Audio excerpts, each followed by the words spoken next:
I have a big question for you. It's a life-changing question. It's an everything question.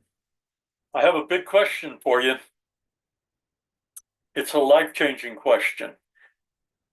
I don't need you to answer it. It's an everything question. I have a big question for you. It's a life-changing question. I don't need you to answer it. It's an everything question. I have a big question. And so it goes when I'm trying to record over myself that way. But it's persistent, isn't it? It doubles up on you. The big question. The big questions always do that. The big questions drive all the other questions. They create an arena in which we have to ask each other the really important things in life. You answer this question, not to me, not to your mentor, maybe to your mentor, but not primarily. Not necessarily to the world, but to yourself and whatever you consider to be your higher power. Here's the question. You see it behind me. What matters to you? If everything else were stripped away,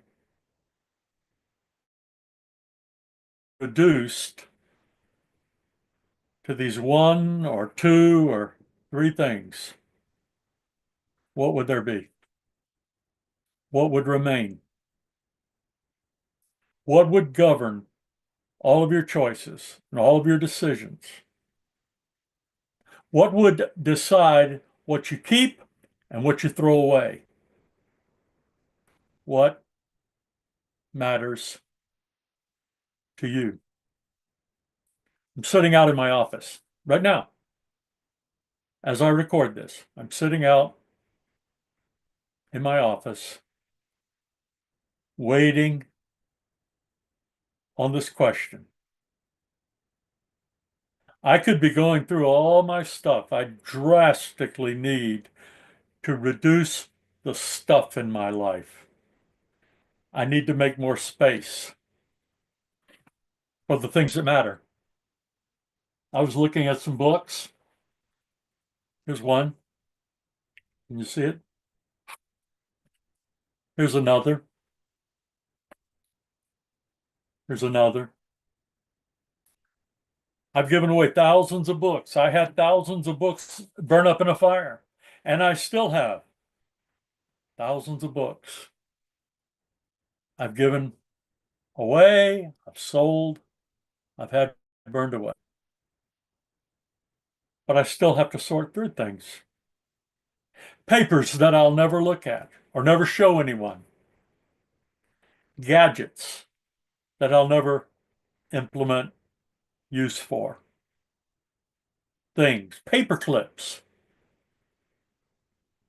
little tiny pieces of things, broken parts, hardware.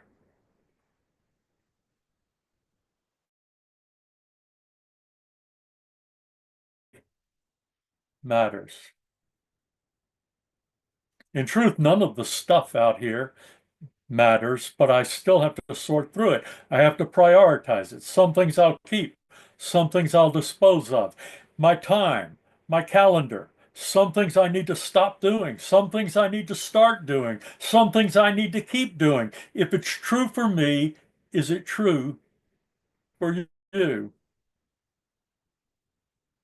You have 24 hours today, less now that more than half of it is spent. You'll have 24 hours tomorrow, not a moment more, not a moment less. You'll have 7 days next week. 7. 1, 2, 3, 4, 5, 6. It's almost gone. 7. What will you do with those days? You'll never get them back. You'll have another 7 the next week if you continue living, but you'll never get those back. Are you going to spend your time regretting those days? Are you going to spend your time wishing you'd done something different? Or are you going to implement the change in your life from this moment forward? It will all depend upon the answer to your question, what matters to you? You might even have to separate the questions. What should matter to me? What does matter to me? What once mattered to me that no longer matters? Well, once you get everything in proper alignment and you answer the question and you think about it, coordinate and you integrate, you will be able to focus your energy, your resources, and your attention on getting to where you believe you need and want to be. Now, if you can align your shoulds and your wants and your needs and the needs of the world, that's ideal. If the different drummer to whose beat you march is a power and a cause that is greater than yourself and greater than your lifetime and greater than your resources and greater than your preferences, then you will harness all the energy of the universe and of heaven to make something happen. But you still have to ask the question, what matters? What matters most? And what will continue to matter throughout my life, and if everything else were stripped away from my life? How do you get that answer? You can go through some exercises, you can get coaching, you can get mentoring, you can have conversations with a therapist, you can have conversations with a friend, you can journal, but you're having to take some time to think deeply, to think profoundly, to think courageously. People like me who coach, who teach, we're happy to invest some of that time of ours in you because we know what matters to us, sort of thing that matters to us. But what about you? See, no one can sit down across a screen or across a room and tell you. We can observe, we can give you feedback, and we can ask powerful questions, but we cannot say, here is what is important to you. Now, if you believe in God, God can do that, but there is no foregone conclusion that you will hear or perceive or take that to heart, or that that answer would mean to you what would drive you to choice. It's a serious matter, isn't it? It's a 4-word question. 4, 1, 2, 3, 4. What? That assumes that there is a something. Matters. That is a value statement. It's a very interesting verb because it is a verb of condition and being and what matters.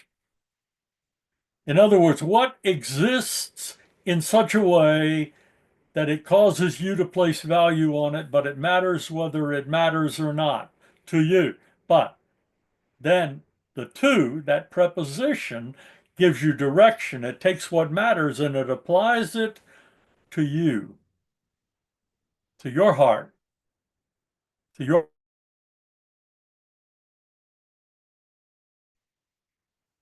What if I were just to end this right here and come back with something later?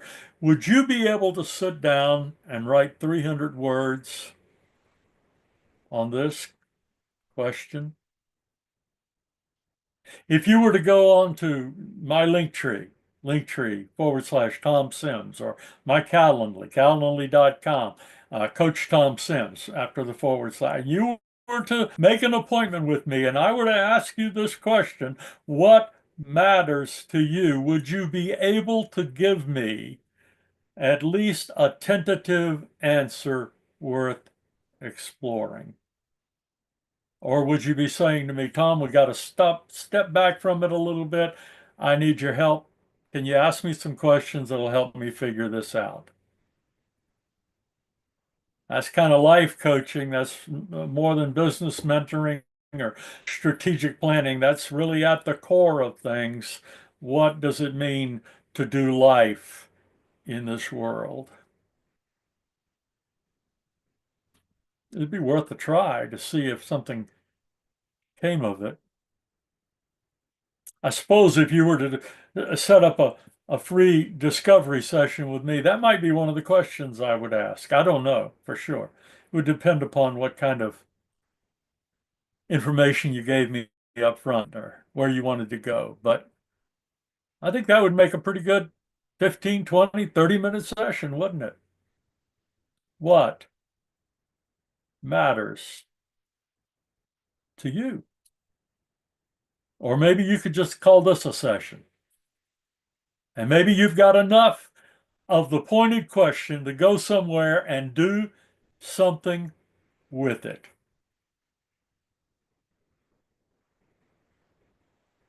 What's the next step? Write it down and decide in the next few minutes whether or not you're going to do it, whether or not you're going to take it.